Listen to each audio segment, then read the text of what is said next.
Baik, saya akan menulis Chuang 13 dengan total 6.500 kata dalam bahasa Indonesia, mengikuti outline yang telah dibuat, dan Tuan Tu semua file referensi. Nama saya Pak Wahyu. Usia saya 63 tahun. Hari ini adalah hari paling mengerikan dalam hidup saya. Hari ini, putri kandung saya sendiri, anak yang saya besarkan dengan susah payah selama 38 tahun, baru saja menjual saya kepada sindikat pengemis terorganisir dengan harga 10 juta rupiah. Saya dengar sendiri percakapan telepon Rina dengan seseorang tadi pagi. Suaranya pelan, tapi cukup jelas terdengar dari kamar saya. Iya betul, bapak saya sudah pikun kok, tidak punya keluarga lain. Semua keluarga kami ada di Kalimantan. Jauh, boleh ambil saja. Jantung saya rasanya mau copot mendengar kata-kata itu. Anak kandung saya sendiri, Rina, putri tunggal yang dulu sangat berbakti, yang selalu bilang, "Pak, jangan capek-capek, istirahat saja." Sekarang, dengan entengnya bilang, "Boleh ambil saja," seolah saya barang bekas yang mau dibuang. 10 menit kemudian, sebuah van hitam Toyota Hiace tua berhenti di depan rumah kami. 2 pria turun, berpakaian seperti preman pasar, tapi membawa map dokumen. Saya tahu ini bukan orang baik, tapi mereka tidak tahu satu hal penting.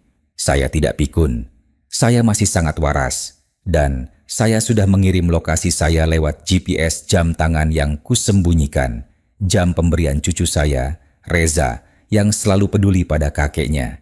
Izinkan saya ceritakan bagaimana semua ini bisa terjadi.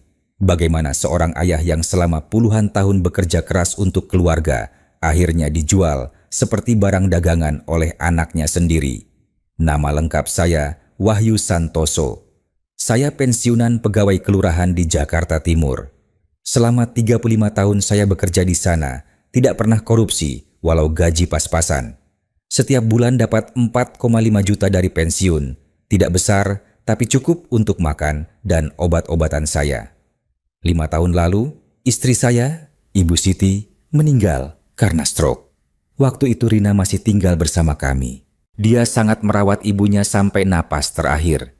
Saya sangat bangga dengan anak saya waktu itu. Alhamdulillah punya anak berbakti, pikir saya. Setelah Ibu Siti meninggal, Rina bilang, "Pak, Bapak tinggal sama Rina saja ya, jangan sendirian." Saya senang mendengarnya. Rumah Type 36772 di perumahan subsidi ini memang terlalu sepi kalau sendirian. Cat dinding sudah mengelupas di beberapa bagian, tapi saya tidak sempat perbaiki karena tulang sudah mulai sakit-sakitan. Di ruang tamu masih terpasang foto istri saya yang saya letakkan di samping jam dinding. Setiap hari saya melihat foto itu, mengingat 40 tahun kami bersama. Mushola kecil di pojok rumah yang dulu rajin kami pakai berdua, sekarang cuma saya pakai sendiri. Rina dan suaminya jarang sholat di sana. Mereka lebih sering sholat di kamar, kalau sholat. Setahun setelah Ibu Siti meninggal, Rina menikah dengan Dimas. Waktu pertama kali Dimas datang ke rumah untuk melamar, saya sudah merasa ada yang tidak beres. Matanya tidak jernih, bicaranya terlalu manis, terlalu banyak janji. "Pak Wahyu, tenang saja, saya akan jaga Rina baik-baik. Bisnis saya lagi berkembang, insya Allah bisa kasih Rina kehidupan yang layak," katanya waktu itu. Bisnis apa? Ternyata cuma toko kelontong kecil yang kemudian bangkrut dalam setahun pertama pernikahan mereka.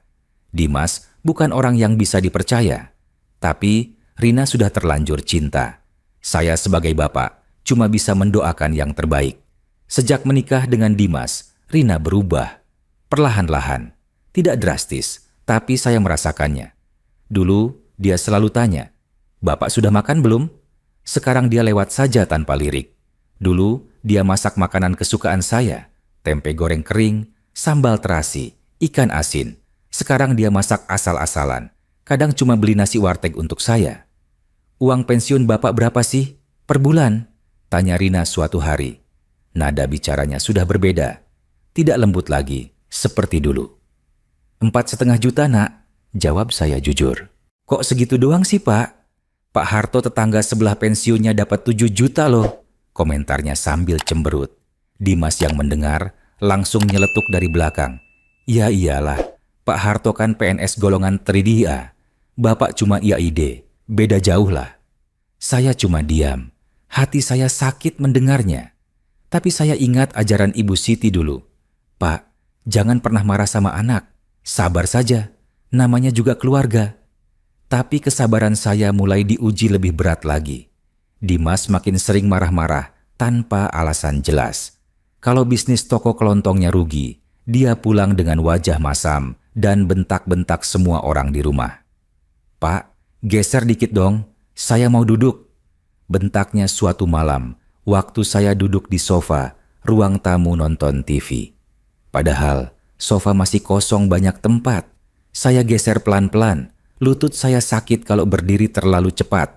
Tapi Dimas tidak peduli. Dia duduk dengan keras sampai remote TV jatuh. Pak Wahyu tuh nggak bisa hati-hati ya. Marahnya lagi. Rina yang melihat kejadian itu cuma diam. Tidak membela saya. Saya lihat ekspresinya.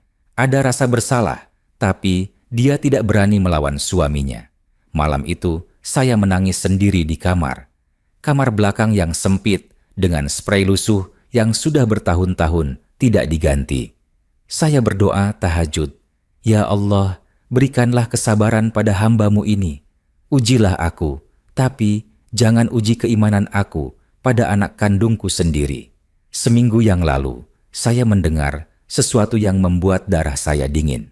Waktu itu, saya baru selesai sholat maghrib di mushola kecil. Saya mau ke kamar, tapi mendengar Rina dan Dimas berbisik-bisik di ruang tengah. Mereka pikir saya sudah tidur. Tapi saya masih di koridor, di belakang pintu kamar yang sedikit terbuka. Mas, gimana nih? Hutang ke bank sudah 50 juta. 2 bulan lagi jatuh tempo. Kalau nggak bayar, rumah bisa disita. Suara Rina terdengar panik. Makanya aku bilang, kita harus cari solusi cepat, jawab Dimas dengan nada dingin yang membuat bulu kuduk saya berdiri. Solusi apa, Mas?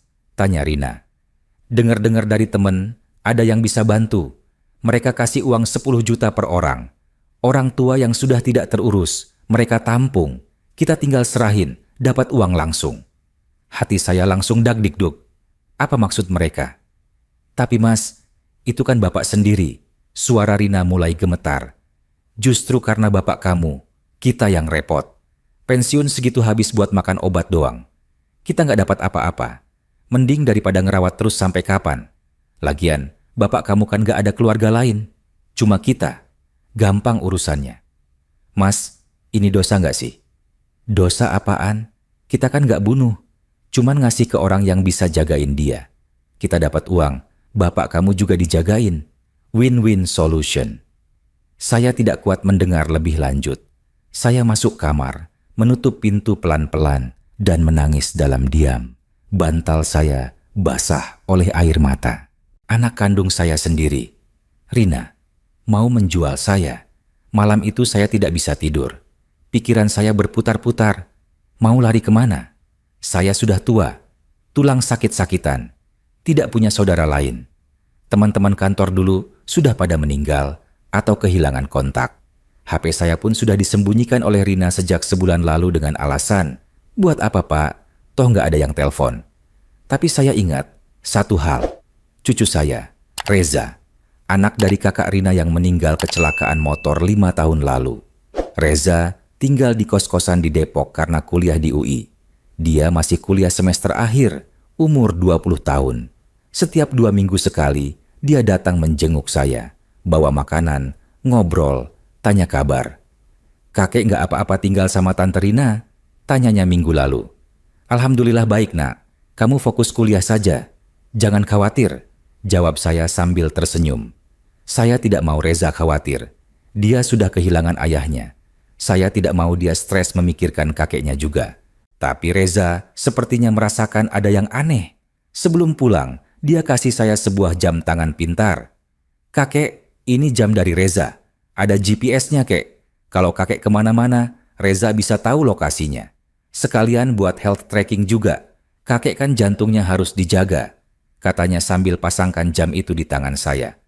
Wah, mahal ini nak. Kuliah kamu gimana? Sudah kek, ini dari beasiswa. Kakek pakai aja ya, jangan dilepas. Saya peluk cucu saya itu.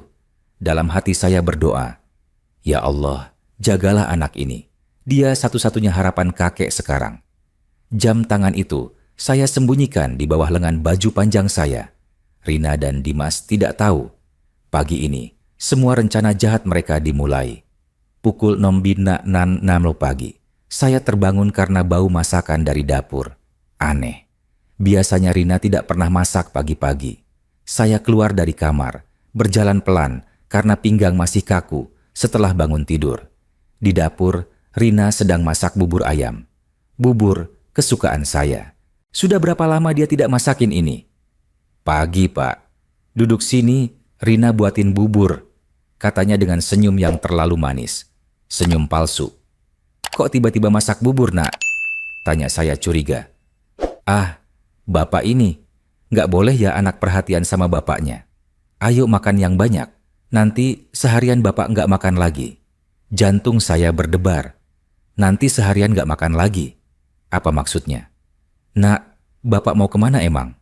Tanya saya hati-hati. Rina menghindari tatapan saya. Ah bapak, banyak tanya. Makan aja dulu. Saya makan bubur itu dengan perasaan campur aduk. Bubur enak, tapi tenggorokan saya terasa tercekik. Setiap suapan terasa berat. Selesai makan, Rina menyuruh saya mandi dan ganti baju yang rapi. Pak, habis ini bapak mandi ya. Terus pakai baju batik yang bagus. Ada tamu yang mau ketemu bapak. Tamu? Siapa nak? Sudah, ikut aja nanti. Bapak jangan banyak tanya. Saya mandi dengan perasaan was-was. Air dingin yang mengguyur badan tidak bisa menghilangkan keringat dingin yang terus keluar. Setelah mandi, saya pakai baju batik coklat yang biasa saya pakai ke pengajian. Saya juga pastikan jam tangan pintar dari Reza masih terpasang erat, tersembunyi di bawah lengan baju panjang. Saya buka aplikasi di jam tangan itu. Ada tombol SOS. Reza pernah bilang, kalau kakek dalam bahaya, tekan ini 3 detik, nanti otomatis kirim lokasi dan pesan darurat ke HP Reza. Saya simpan informasi itu baik-baik. Mungkin hari ini saya akan membutuhkannya. Pukul 17 sore, tepat setelah Ashar, saya dengar suara mesin mobil berhenti di depan rumah. Jantung saya berdegup kencang. Ini dia waktunya. Saya duduk di ruang tamu, pura-pura baca koran. Tapi mata saya terus melirik ke jendela. Van hitam Toyota Hiace, tua parkir di depan pagar. 2 pria turun.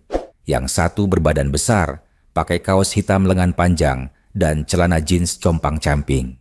Yang satunya lebih kurus, pakai jaket kulit lusuh. Keduanya bawa map dokumen dan tas hitam besar.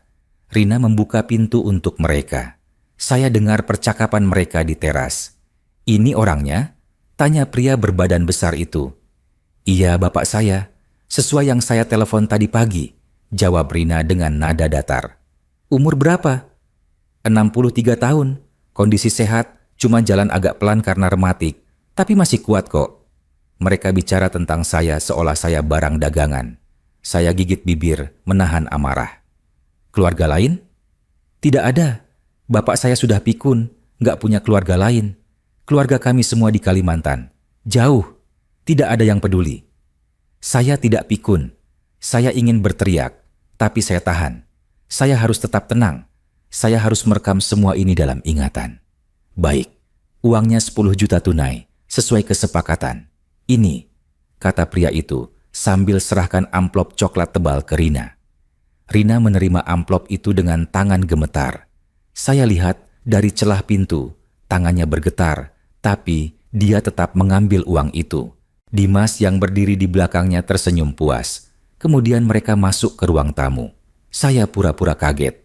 Rina, ini siapa? Tanya saya. Pak, ini teman mama dulu. Mereka mau bantu bapak pindah ke panti jompo yang bagus.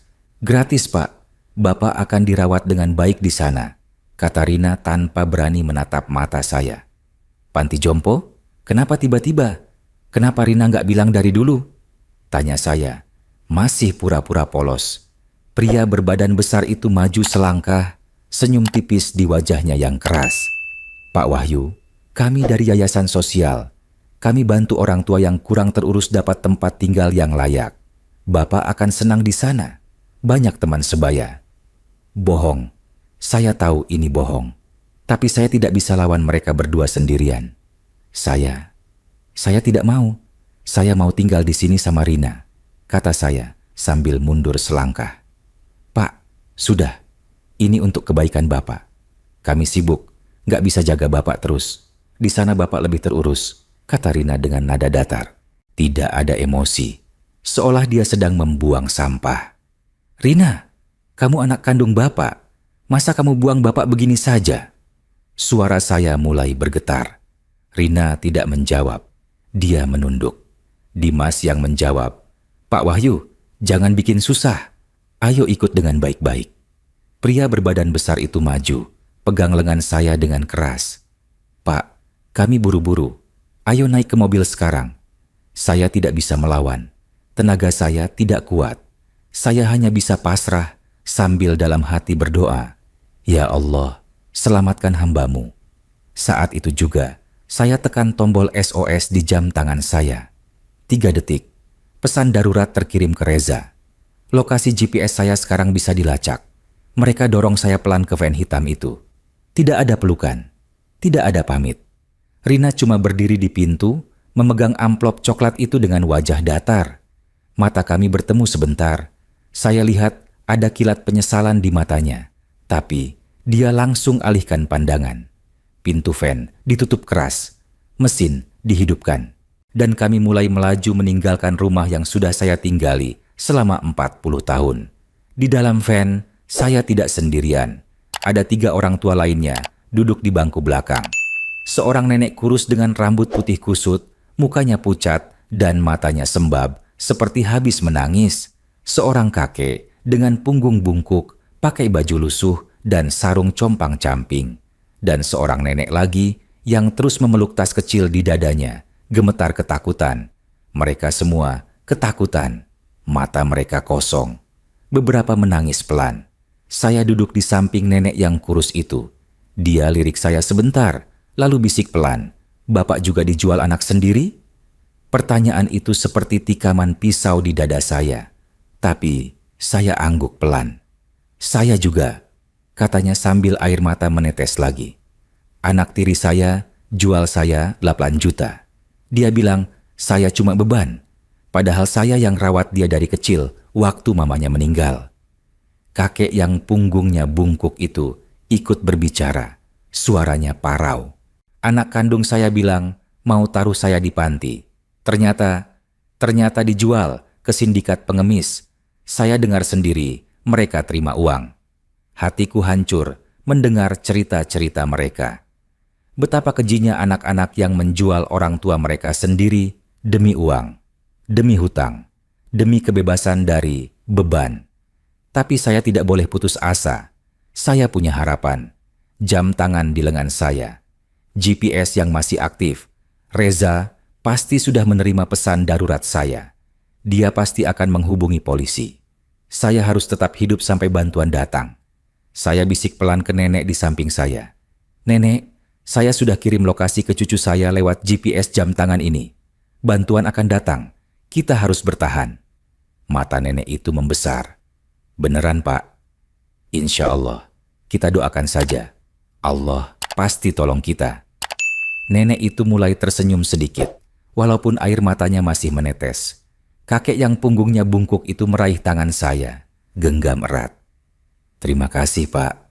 Kami percaya sama Bapak. Pria yang mengemudi tidak tahu kami berbisik-bisik. Dia sibuk dengan jalan. Van terus melaju, melewati jalan-jalan Jakarta yang mulai padat menjelang maghrib. Saya coba ingat-ingat rute dari Jakarta Timur menuju arah Bekasi. Jalannya makin sepi, makin gelap. Setelah hampir 1 jam perjalanan, van berhenti di sebuah area yang sangat sepi. Gudang tua di pinggiran Bekasi. Tidak ada rumah penduduk di sekitar. Hanya pohon-pohon tinggi dan tanah kosong. Pintu van dibuka. Turun semua, cepat, bentak pria berbadan besar itu. Kami turun satu persatu dengan perlahan. Kaki saya gemetar. Kakek yang punggungnya bungkuk hampir jatuh, tapi saya pegang tangannya. Gudang itu pintunya terbuka lebar. Di dalam gelap, cuma ada beberapa lampu bohlam redup yang tergantung.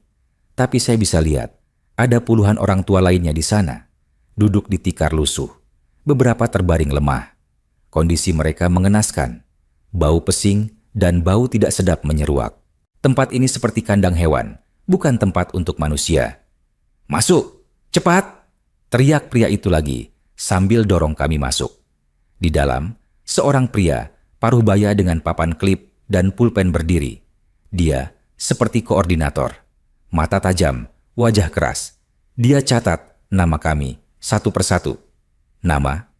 Wahyu Santoso," jawab saya. "Umur? 63. Kondisi fisik? Rematik, tapi masih bisa jalan." Dia catat di kertas, lalu lirik saya tajam. "Oke, yang baru ada 4 orang. Besok pagi kalian akan ditempatkan di titik-titik pengemisan. Perempatan Cawang, Tanah Abang, dan Blok M Target. Sehari minimum 150.000 per orang. Kurang dari itu, tidak dikasih makan." Saya tidak bisa diam lagi. "Kalian mau jadikan kami pengemis?" Koordinator itu tersenyum sinis. "Bapak pinter juga ya?" "Iya, kalian ngemis. Kalian sudah dibeli. Ini bisnis. Kalian kerja, kami dapat untung. Sederhana." Nenek yang tadi di van menangis keras. "Anak saya jahat, kenapa tega jual ibunya sendiri untuk jadi pengemis?" "Terserah mau nangis kek, teriak kek, nggak ada yang peduli di sini," kata koordinator itu sambil pergi. Kami ditinggalkan di situ. Puluhan orang tua, nenek-nenek, kakek-kakek, dalam kondisi sangat memprihatinkan. Beberapa batuk-batuk, ada yang demam, ada yang tidak bisa jalan sama sekali. Saya duduk di tikar lusuh, lutut saya sudah tidak kuat berdiri lama. Saya lirik jam tangan saya, GPS masih aktif, baterai masih 60%. Saya berdoa dalam hati, "Ya Allah, semoga Reza sudah terima pesanku. Semoga polisi datang sebelum terlambat." Nenek yang tadi duduk di samping saya lagi. "Pak, yakin bantuan akan datang?" "Insya Allah, Nek. Cucu saya pasti bertindak. Dia anak yang cerdas.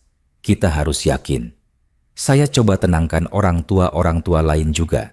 Saya ceritakan tentang jam tangan GPS, tentang cucu saya Reza, tentang harapan bahwa bantuan akan datang. "Bapak-bapak, ibu-ibu, kita harus sabar. Kita harus bertahan. Anak-anak kita mungkin durhaka, tapi Allah tidak tidur. Keadilan pasti datang." Beberapa orang tua mengangguk meski air mata masih menetes. Mereka mulai sedikit lebih tenang. Malam mulai larut. Penjaga memberikan makanan, nasi basi dengan lauk tempe sedikit dan air putih dalam gelas plastik. Tapi kami makan karena perut sudah lapar. Saya bahkan berbagi porsi saya dengan nenek yang kurus tadi karena dia terlihat sangat lemah. Pintu gudang dikunci dari luar. Ada 3 preman yang jaga bergantian. Tidak mungkin kami kabur. Kami terlalu tua, terlalu lemah.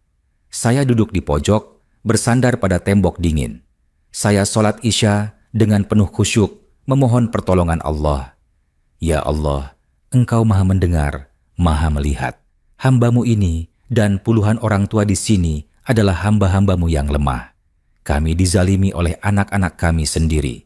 Kami dijual seperti barang, tapi kami masih percaya pada keadilan-Mu.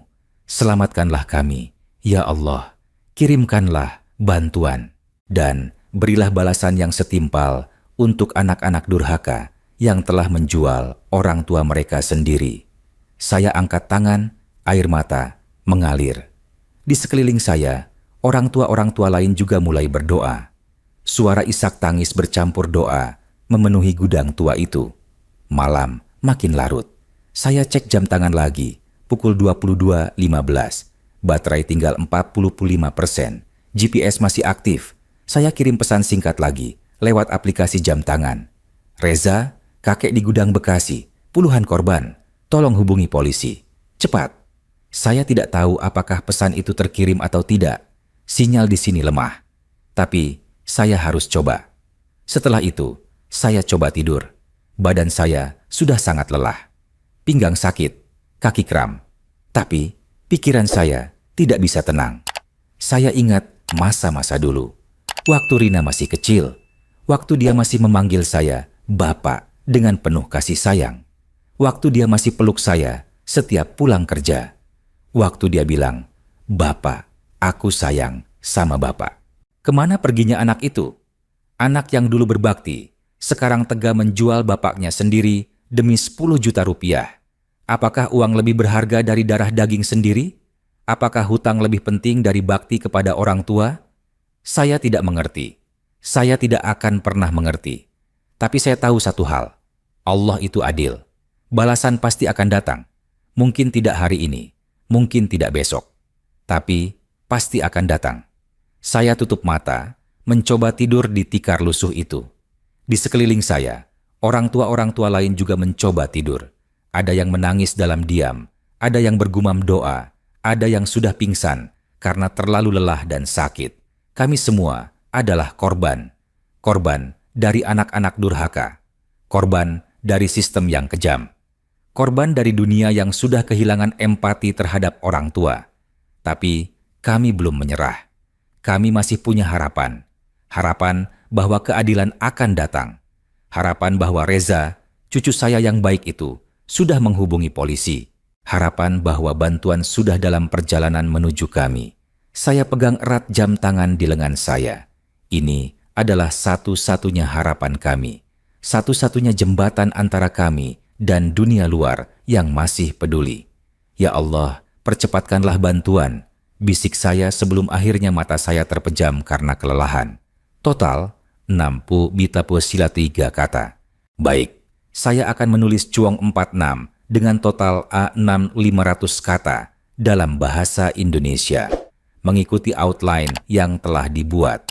Tidak lama kemudian, saya terbangun dari tidur yang tidak nyenyak karena mendengar suara gaduh. Mata saya masih berat, tapi telinga saya menangkap suara pintu gudang dibuka dengan keras. Cahaya terang dari lampu senter menyorot ke dalam. "Polisi, jangan bergerak!" Jantung saya langsung berdegup kencang. Alhamdulillah, bantuan datang. Puluhan petugas Polda Metro Jaya masuk dengan cepat. Mereka pakai rompi hitam bertuliskan polisi dengan huruf besar. Ada yang membawa pentungan, ada yang bawa borgol. 3 preman penjaga langsung dikepung. "Tangan di atas kepala, jangan melawan," teriak salah satu petugas. Ketiga preman itu mencoba melawan, tapi tidak ada gunanya. Mereka langsung diborgol dengan cepat.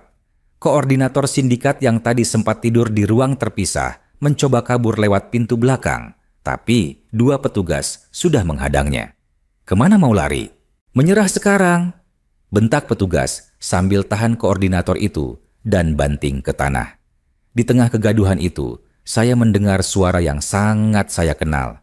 Suara cucu saya. "Kakek, kakek di mana?" "Reza," teriak saya sekuat tenaga yang masih tersisa. Reza berlari masuk ke gudang, matanya menyapu sekeliling hingga menemukan saya duduk di pojok. Wajahnya pucat, matanya berkaca-kaca. Dia langsung berlari dan memeluk saya dengan erat. "Kakek, alhamdulillah kakek nggak apa-apa." Tangisnya pecah di pelukan saya. Saya peluk cucu saya ini dengan erat. Air mata saya jatuh tanpa bisa saya tahan lagi. Rasanya seperti hidup kembali setelah sekarat. "Alhamdulillah nak, alhamdulillah kamu datang. Kakek sudah yakin kamu pasti bertindak," kata saya sambil usap kepalanya. Seorang petugas polisi mendekati kami. Dia pria paruh baya dengan pangkat ajun komisaris polisi di bajunya. "Bapak yang kirim lokasi GPS?" tanyanya dengan nada hormat. "Iya Pak, saya Wahyu Santoso," jawab saya. "Luar biasa Pak, berkat Bapak, kami bisa selamatkan 37 orang di sini. Kalau bukan Bapak kirim lokasi tepat waktu, kami tidak akan bisa temukan tempat ini. Sindikat ini sudah kami kejar selama 6 bulan terakhir, tapi selalu berpindah-pindah lokasi."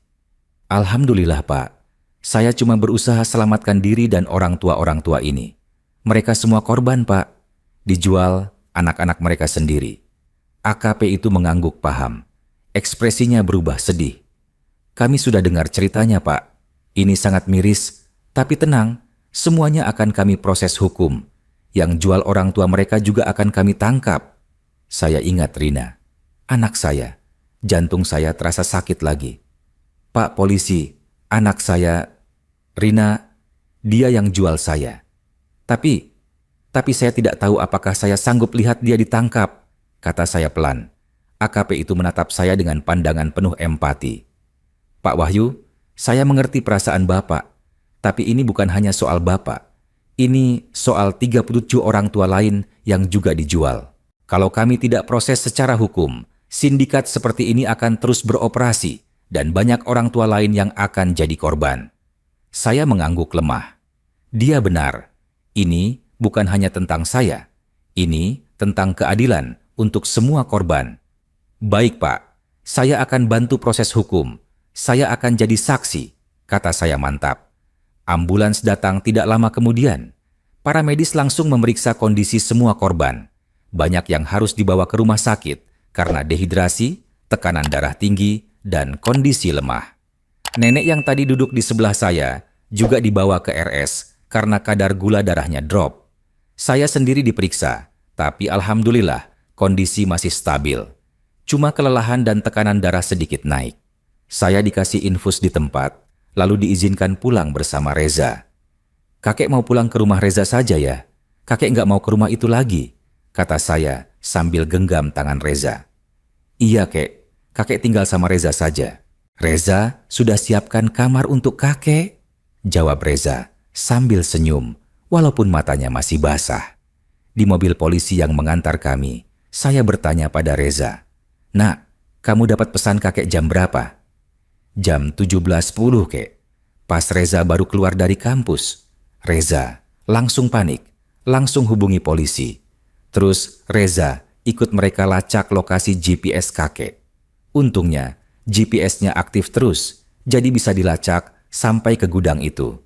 Alhamdulillah nak, kamu selamatkan nyawa kakek dan puluhan orang tua lain. Kamu anak yang luar biasa. Reza menggeleng. Bukan Reza kek, kakek yang luar biasa. Kakek yang kepikiran pakai GPS. Kalau bukan kakek, Reza nggak akan tahu kakek dalam bahaya. Kami terdiam sejenak. Lalu Reza bertanya dengan hati-hati, Tante Rina, kenapa bisa segitu teganya? Pertanyaan itu menusuk hati saya. Saya tarik napas panjang. Reza, tante kamu itu, dia punya hutang besar sama bank. 50 juta. Mau jatuh tempo. Dia panik. Dan orang kalau panik, kadang bisa lakukan hal yang di luar nalar. Tapi itu bukan pembenaran, nak. Apa yang dia lakukan tetap salah. Sangat salah. Kakek masih sayang sama Tante Rina? Air mata saya menetes lagi. Dia anak kandung kakek, nak. Darah daging kakek. Tapi, apa yang dia lakukan? Kakek tidak tahu apakah kakek bisa maafkan. Kakek butuh waktu. Reza mengangguk paham. Dia tidak memaksa saya bicara lebih banyak. Keesokan paginya, saya bangun di kamar kos-kosan Reza di Depok. Kamar sederhana, tapi bersih dan nyaman. Reza tidur di kasur lipat di lantai, memberikan tempat tidur untuk saya. Saya sholat subuh dengan khusyuk, bersyukur masih diberi kesempatan hidup. Setelah sholat, saya duduk di kasur, menatap keluar jendela. Matahari mulai terbit, kehidupan baru dimulai. Sekitar jam 8 pagi, HP Reza berdering. Dia angkat dengan nada hati-hati. Halo? Iya, ini Reza. Oh, AKP Budi. Iya, Pak. Apa? Sekarang? Baik, Pak. Kami akan ke sana. Reza tutup telepon dan lihat saya. Kek, polisi mau kakek datang ke rumah Tante Rina. Mereka mau tangkap Tante Rina dan Om Dimas sekarang. Hati saya berdebar. Tapi saya tahu saya harus ada di sana. Ini tentang keadilan. Ayo nak, kita ke sana. Kami naik motor menuju rumah yang dulu saya tinggali selama 40 tahun. Rumah yang penuh kenangan indah bersama istri saya. Rumah yang sekarang jadi saksi bisu pengkhianatan anak kandung saya sendiri. Saat kami tiba, sudah ada 3 mobil polisi parkir di depan. Tetangga-tetangga berkumpul di depan rumah mereka, bisik-bisik sambil lihat ke arah rumah saya. Ada apa sih? Tanya Bu Sari. tetangga sebelah kanan. Katanya Pak Wahyu dijual sama Rina. Astaga, tega banget, jawab Pak Harto, RT setempat. Pantesan kemarin saya lihat Pak Wahyu kayak sedih terus. Ternyata gosip tetangga berhenti begitu saya dan Reza turun dari motor. Mereka semua lihat saya dengan tatapan syok campur kasihan. Pak Wahyu, alhamdulillah Bapak selamat, seru Bu Sari sambil hampiri saya. Iya Bu, alhamdulillah, jawab saya singkat. AKP Budi keluar dari rumah, diikuti oleh 2 petugas lain. Di belakang mereka, Rina dan Dimas diborgol. Wajah Rina pucat pasi, matanya sembab, seperti habis menangis semalaman. Dimas terlihat marah, tapi tidak berani melawan. Mata Rina bertemu dengan mata saya. Dia langsung menangis. Pak, maafin Rina. Rina salah, Pak. Rina tidak bermaksud. Tangisnya pecah. Hati saya teriris mendengarnya. Tapi saya tahan emosi saya. Saya tidak boleh lemah sekarang. AKP Budi maju ke depan saya. Bapak Wahyu Santoso, sebagai korban, Bapak berhak memberikan keterangan di sini atau di kantor polisi. Saya tarik napas panjang. Lalu saya tatap Rina dengan pandangan yang saya sendiri tidak tahu mengandung apa. Sedih, kecewa, marah, semua campur jadi satu. Rina binti Wahyu Santoso, kamu ditangkap atas tuduhan perdagangan manusia dan penelantaran orang tua berdasarkan pasal 2 UU nomor 21 tahun 2007 tentang pemberantasan tindak pidana perdagangan orang. Kamu berhak didampingi pengacara. Segala yang kamu katakan bisa digunakan sebagai bukti di pengadilan, kata AKP Budi dengan nada resmi. Apa? Perdagangan manusia? Itu terlalu berlebihan. Kami cuma mau taruh Bapak di panti yang lebih baik, teriak Dimas membela diri. Di panti? Bentak saya tiba-tiba. Semua emosi yang saya tahan selama ini meledak. Panti macam apa yang bayar 10 juta untuk 1 orang? Panti macam apa yang ternyata sindikat pengemis? Kamu pikir saya tidak dengar percakapan telepon Rina kemarin pagi? Rina menangis makin keras. Pak, Rina terpaksa Pak. Hutang kami 50 juta ke bank. Rumah ini mau disita. Rina panik Pak. Jadi karena hutang, kamu jual bapak kamu sendiri. Suara saya meninggi. Darah daging kamu sendiri yang sudah besarkan kamu, sekolahin kamu, rawat kamu dari kecil sampai besar. Tetangga-tetangga yang menonton semua terdiam. Beberapa ibu-ibu menyeka air mata. Pak Harto menggelengkan kepala dengan sedih. Pak Wahyu orangnya baik, kasihan banget nasibnya, bisik Bu Sari pada tetangga lain. Rina jatuh berlutut di tanah, tangisnya makin menjadi-jadi. Maafkan Rina Pak, Rina tahu Rina salah. Rina menyesal Pak, tolong maafkan Rina. Dimas yang di sampingnya mencoba membela. Pak Wahyu, ini semua karena keadaan ekonomi kami. Kalau Bapak mau bantuin kami nggak akan. Diam, bentak saya keras. Untuk pertama kalinya dalam hidup saya berteriak sekeras itu. Jangan pernah salahkan saya, uang pensiun saya 4,5 juta per bulan. Itu semua habis untuk makan, obat, dan kebutuhan rumah. Saya tidak punya tabungan besar karena semua saya kasih untuk kalian berdua. Waktu kamu butuh modal buka toko kelontong, siapa yang kasih 10 juta? Saya. Dari tabungan haji saya. Sekarang kamu salahkan saya? Dimas terdiam. Tidak bisa menjawab. AKP Budi mempersilakan saya melanjutkan kalau masih ada yang mau saya katakan. Rina, kata saya dengan suara yang lebih tenang tapi penuh luka. Kamu bukan anakku lagi. Mulai hari ini, kamu bukan anak Wahyu Santoso. Saya putuskan hubungan darah dengan kamu. Semoga Allah ampuni dosamu. Dan semoga di dalam penjara nanti, kamu bisa renungkan apa yang sudah kamu lakukan. Rina menangis semakin keras. Dia meraih-raih arah saya, tapi petugas polisi menahannya. Pak, jangan putuskan hubungan sama Rina. Rina mohon Pak, jeritnya histeris. Tapi saya sudah berbalik. Saya tidak sanggup melihat wajahnya lagi. Reza menopang lengan saya yang gemetar. Dimas juga diborgol lebih ketat karena sempat coba melawan. Lepaskan saya, ini tidak adil. Kami cuma mau selamatkan rumah kami. Selamatkan rumah dengan cara jual orang tua. Kamu nggak punya hati, bentak Pak Harto, yang sudah tidak tahan melihat pembelaan Dimas. Beberapa tetangga lain ikut menyuarakan kemarahan mereka. Tega banget kalian, anak durhaka. Kasihan Pak Wahyu, orangnya baik-baik. Rina dan Dimas dimasukkan ke mobil polisi. Pintu ditutup keras. Mobil pun melaju membawa mereka ke kantor polisi. Saya masih berdiri di sana, menatap mobil yang membawa anak saya itu menjauh. Hati saya tercabik-cabik. Ini adalah keputusan tersulit dalam hidup saya. Tapi saya tahu, ini adalah keputusan yang harus saya ambil. Bu Sari mendekat dan pegang bahu saya. Pak Wahyu, Bapak sudah benar. Apa yang Rina lakukan itu keterlaluan. Kami semua mendukung Bapak. Iya Pak, kalau ada yang bisa kami bantu, bilang saja, tambah Pak Harto. Terima kasih Pak Harto.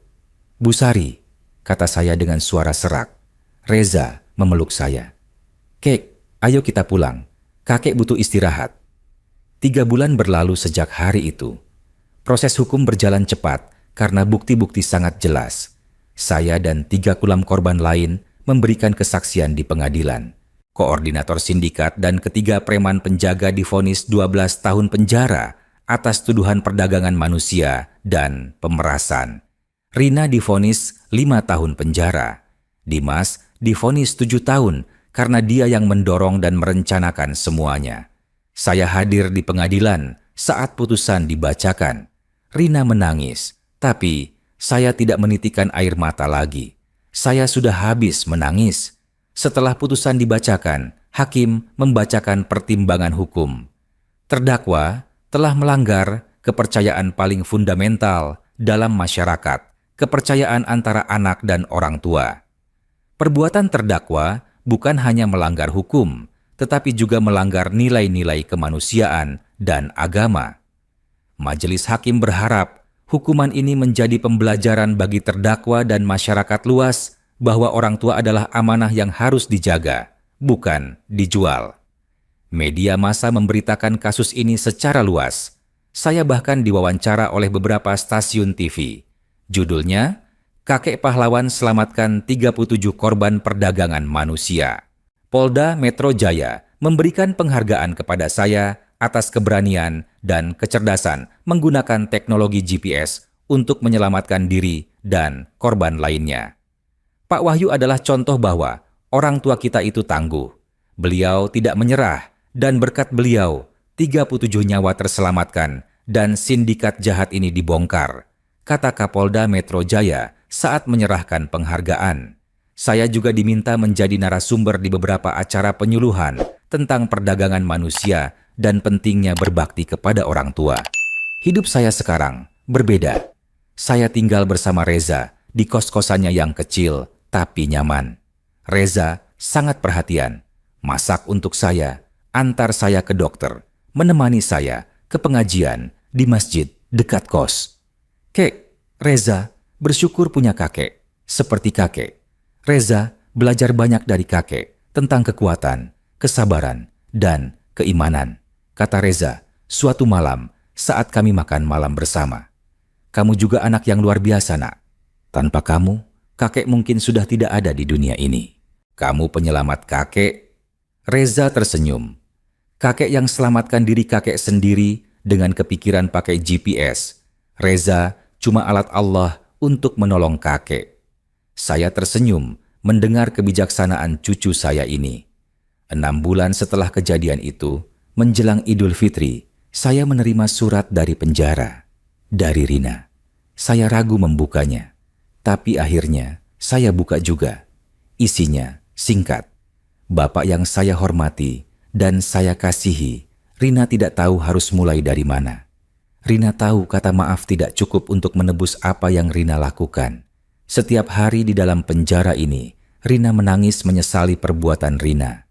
Rina dijauhi tahanan lain karena mereka tahu Rina jual bapak sendiri. Mereka bilang, Rina anak paling durhaka yang pernah ada. Rina pantas dapat ini semua. Rina pantas diasingkan. Rina pantas dihukum.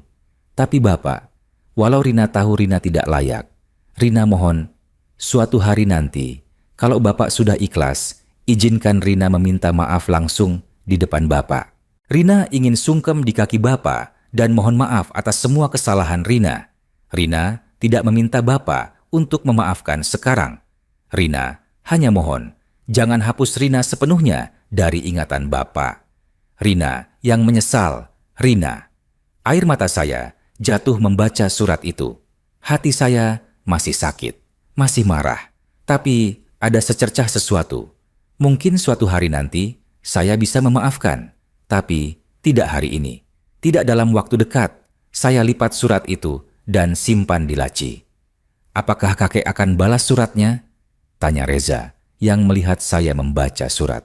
Belum nak, kakek belum siap. Mungkin suatu hari nanti, tapi tidak sekarang. Reza mengangguk paham. Idul Fitri tahun ini berbeda. Saya dan Reza sholat Id di Masjid Besar Depok. Setelah sholat, kami sungkem ke makam Ibu Siti, istri saya, ibunya Rina. Bu, maafkan Rina. Dia tersesat. Tapi semoga Allah kasih dia kesempatan untuk tobat dan memperbaiki diri, bisik saya di depan makam istri saya. Sore harinya, beberapa korban yang ikut diselamatkan waktu itu datang berkunjung ke kos Reza. Nenek yang kurus, yang dulu duduk di sebelah saya di van, sekarang sudah terlihat jauh lebih sehat. Kakek yang punggungnya bungkuk juga datang dengan cucu-cucunya. Pak Wahyu, terima kasih. Tanpa Bapak, kami semua mungkin sudah jadi pengemis jalanan sampai sekarang, kata nenek itu sambil pegang tangan saya. Sama-sama, Nek. Alhamdulillah kita semua selamat. Bagaimana keluarga nenek sekarang? Anak tiri saya sudah ditangkap polisi. Saya sekarang tinggal sama cucu saya. Dia yang jemput saya dari rumah sakit waktu itu. Alhamdulillah, masih ada yang peduli sama nenek tua ini. Kami semua duduk bersama, berbagi cerita tentang kehidupan setelah penyelamatan itu. Ada yang kembali tinggal dengan keluarga yang peduli. Ada yang tinggal di panti sosial negara yang layak. Ada yang seperti saya, tinggal dengan cucu. Pak Wahyu, Bapak ini pahlawan buat kami semua. Bapak tunjukkan bahwa orang tua itu bukan lemah. Orang tua itu tangguh, cerdas, dan bisa melindungi diri sendiri, kata kakek yang punggungnya bungkuk itu. Saya tersenyum. Bukan saya yang hebat, Allah yang hebat. Dia yang kasih saya jalan keluar. Dia yang kirim Reza untuk selamatkan saya. Semua ini kehendak Allah. Malam itu, setelah semua tamu pulang, saya duduk di teras kos bersama Reza. Kami minum teh hangat sambil melihat langit malam. Kek, kalau boleh tahu, apa pelajaran terbesar yang kakek dapat dari semua kejadian ini? Tanya Reza. Saya diam sejenak, memikirkan pertanyaan itu. Banyak nak, tapi yang paling penting, saya belajar bahwa ujian dari Allah itu datang dalam berbagai bentuk. Kadang, ujian itu datang dari orang yang paling kita cintai, anak kandung kita sendiri. Tapi, di balik ujian itu, Allah selalu sediakan jalan keluar. Kamu adalah jalan keluar itu, nak. Kamu, teknologi yang kamu berikan, dan keimanan saya pada Allah. Saya juga belajar bahwa kita tidak boleh diam saja saat dizalimi. Kita harus berani bicara, berani melawan, walau dengan cara-cara cerdas. Dan yang paling penting, saya belajar bahwa keadilan itu nyata. Karma itu nyata. Rina sekarang rasakan akibat dari perbuatannya. Semoga dia bisa belajar dan bertobat. Reza mengangguk. Dan kakek juga mengajarkan Reza untuk selalu berbakti pada orang tua. Reza akan selalu ingat cerita ini. Dan kalau nanti Reza punya anak, Reza akan ceritakan tentang kakek. Tentang kakek yang tangguh, cerdas, dan tidak pernah menyerah. Air mata saya jatuh lagi, tapi kali ini bukan air mata sedih. Ini air mata haru dan bersyukur. Terima kasih, nak. Terima kasih sudah jadi anak yang berbakti. Kamu adalah bukti bahwa masih ada anak muda yang menghormati orang tua. Semoga Allah membalas kebaikan kamu dengan kebaikan yang berlipat ganda. Kami terdiam dalam keheningan yang nyaman. Angin malam berhembus pelan. Di kejauhan terdengar suara azan Isya dari masjid. Yuk kek, kita sholat Isya berjamaah. Ajak Reza sambil bantu saya berdiri. Ayo nak. Kami berjalan pelan menuju masjid. Di sepanjang jalan, beberapa tetangga menyapa saya dengan hormat. Assalamualaikum Pak Wahyu. Waalaikumsalam, jawab saya sambil tersenyum. Kehidupan saya sekarang mungkin berbeda dari yang saya bayangkan. Saya kehilangan anak kandung saya. Walau secara teknis dia masih hidup, tapi hubungan kami sudah putus. Tapi saya mendapatkan sesuatu yang lebih berharga, kehormatan, keadilan, dan kasih sayang dari cucu yang berbakti. Dan yang paling penting, saya masih punya iman saya. Iman yang terus menguatkan saya di saat-saat tergelap. Seperti yang Allah firmankan dalam Al-Quran, sesungguhnya bersama kesulitan ada kemudahan. Maka apabila kamu telah selesai dari suatu urusan, tetaplah bekerja keras untuk urusan yang lain. Dan hanya kepada Tuhanmu lah kamu berharap. Hidup ini memang penuh ujian, tapi selama kita tidak pernah berhenti beriman dan berusaha, Allah tidak akan pernah tinggalkan kita. Saya menatap langit malam yang penuh bintang. Ya Allah, terima kasih atas semua ujian dan nikmat yang Engkau berikan.